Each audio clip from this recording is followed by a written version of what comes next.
down here live at City Hall, and very happy to be part of this first Buffalo Sesquicentennial Jazz Festival. There's been, as most of you know, a whole bunch of celebrating going on for the Sesquicentennial, but one of the nice things is that the music community has also come to the fore during this period, and we're very happy to bring you this festival live. We're going to be staying with you live on the air now till 5 o'clock this afternoon on FM 88, Jazz 88 for a Sunday afternoon. And it's my pleasure right now to welcome to our broadcast site the Honorable Mayor James Griffin of Buffalo. It's a pleasure to have you on the program, Mayor. John, my pleasure to be here. It's great for the city and the entire community. I think that one of the nice things about your administration has been, and I've talked this over with a number of people, is that you seem to have taken a real interest in the arts in the city of Buffalo, and especially right in the downtown area. And most notably, I would say the development of the theater district. Right, Johnny. You know, art is part of life, and it makes for a better quality of life in our city and our county. And I feel that the more we can help the artists and the groups that provide this entertainment to the people, the better off we all are. It comes back to the city, I'd say, 100-fold in anything we do for the cultural groups in the city. If you look back on some of the things that you've done, and then maybe give us a little bit of a projection of the future on the way that the city is developing now, is it happening on your timetable? Is this approximately the way you saw it happening? Well, the first 4 years went along, I think, better than we expected. Now, these next 4 years, because of the economy, we're going to have some problems. The Trofador, that's opened, and we put a couple $1 million of federal money into that. And, of course, now we're just going to be taking bids for the other side of Main Street where we had the old Market Arcade. Yes, and right. We'll have a number of different things going on in there. The Hyatt Hotel will be ready in 18 months. They're going to have some music and entertainment there. We hope to do more on the Franklin Chippewa Street area also to bring that back. But all in all, we opened up Crawdaddy's, a great restaurant, and that opened about 2 weeks ago, and that's bringing an awful lot of people into our theater district. We hope to do more with the Shays Buffalo, and I'd like to see more groups in Shays. I go back to the 40s when, if I didn't lose my money shooting crap on a Sunday afternoon, I'd be watching Jimmy Dorsey or Tommy Dorsey or Count Basie or Duke Ellington. And that's what I want to see back in our city. Well, this is a major step in that direction, Mayor, the Sesquicentennial Jazz Festival this afternoon. I think it's one way of bringing that focus. You just mentioned a lot of good jazz groups and big band groups that have come into Buffalo. And as you know, there have also been a number of great jazz stars that have come from this city. Right. One of whom we both had the pleasure of welcoming back to Buffalo on Friday, Grover Washington. And that was quite an exciting day. Now, you know, you and I were talking about this before, Johnny, but I never saw a crowd at the M&T Plaza that I saw Friday. They were great. They're well-behaved. They really enjoyed what they were listening to. And, of course, you wouldn't want to meet a better guy than Grover Washington. He seemed like just a natural, you know. He came off like he liked what he was doing, and he came off that he liked people, and that's very important as far as I'm concerned. You have also expressed an appreciation of certain specific groups. I know that you're a fan of Jack Bacon and the Morgan Street Stompers, the first group that's going to be on this afternoon. Well, I go back to Eli Konikoff when he had and I had hair. That's how far back we go. And I love Dixieland jazz. I remember being down in New Orleans when I was in the service, and I spent the whole day at a little bar called the Paddock. But I like Dixieland. In fact, I used to follow Eli Konikoff around, and this Jack Bacon's group is a #1 group, as the rest of them are too. On a little more serious note, you look out here today and you see the people who will be coming in to enjoy the festival and occupying the area here in the street. And when large groups of people gather, sometimes some things happen which aren't necessarily planned. M&T was a good example of what is a positive thing that can happen. But there are certain things like that fireworks show in Delaware Park that sometimes don't turn out for the best. Maybe you could sort of explain your position on that situation. Well, Johnny, I appreciate that. You know, Delaware Park, especially the golf course, is no place to have a picnic, especially when they set up stands and there wasn't any coordination there at all. I'll take part of the blame. I was never shy about taking blame. And of course, we could have done more, but Channel 4 could have done a hell of a lot more than it did, except to write letters to the newspaper.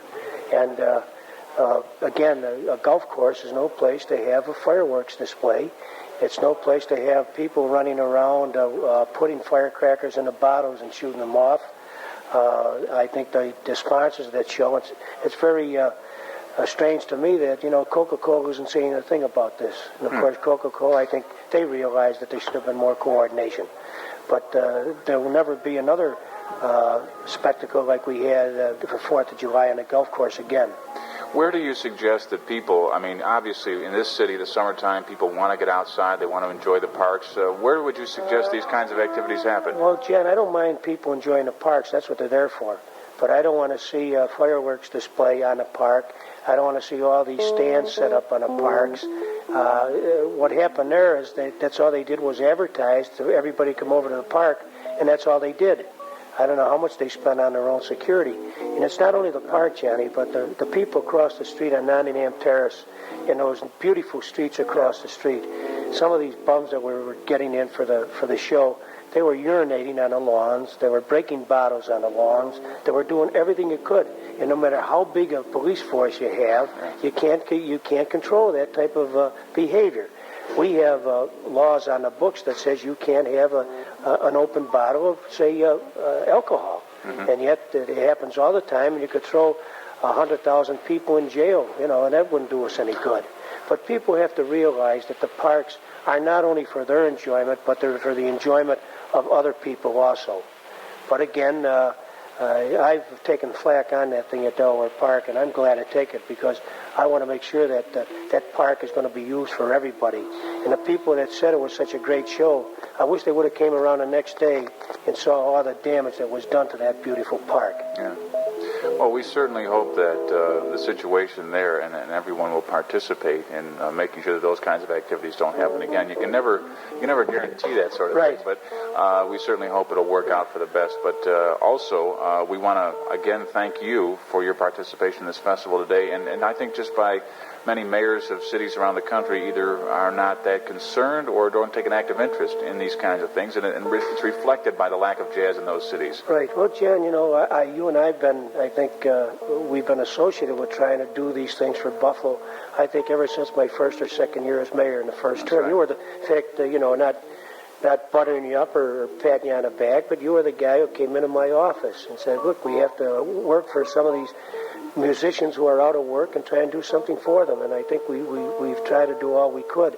The ending of the CETA program set us back. Sure. And the reduction of funds from the federal government also set us back. But it's a good point. You bring up the idea of that CETA funding and how it helped out, for instance, the Buffalo Jazz Workshop. But what's really nice is that CETA thing actually worked out perfectly in that case, because the seed money given to that group to establish itself, to set up rehearsals and to play for about a year, then went toward them being professional enough now to get jobs in the professional community commercially, as any other group does. Right. Well, that's one good thing that we helped. And again, I only wish we had some more of this federal money so we could help more, because music is a very important part of my life, and I'm sure it's a part of everybody's life. And I want to make sure that we have that quality of life in our city. Well, you're doing a great job today, Mayor, and we thank you again for being my guest on the program today. John, my pleasure. Hope you invite me back. I will.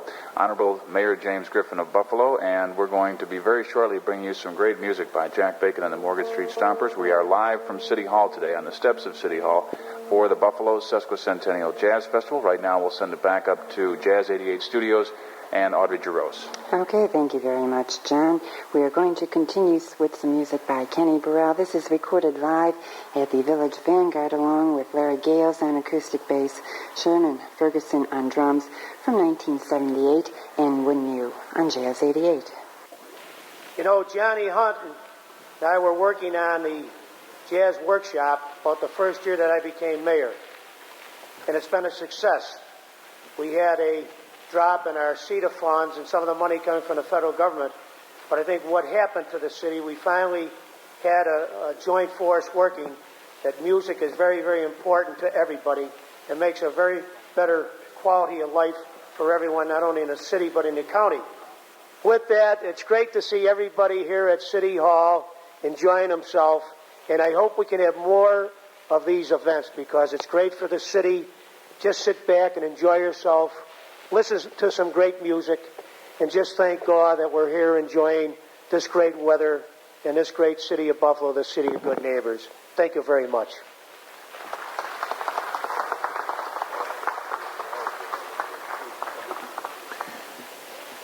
We're going to be, both radio stations in town here today, WEBR and WBFO, are doing live broadcasts, and we're very happy to be here. My name is John Hunt, and I'll be co-hosting this event with Al Wallach today, and we're going to have a lot of fun, so we hope you'll give a very big round of applause now as we welcome the first group this afternoon of 4, and there are going to be some exciting music happening all day long here. Jack Bacon and the Morgan Street Stompers. 1, 2, 1, 2, 3, 4.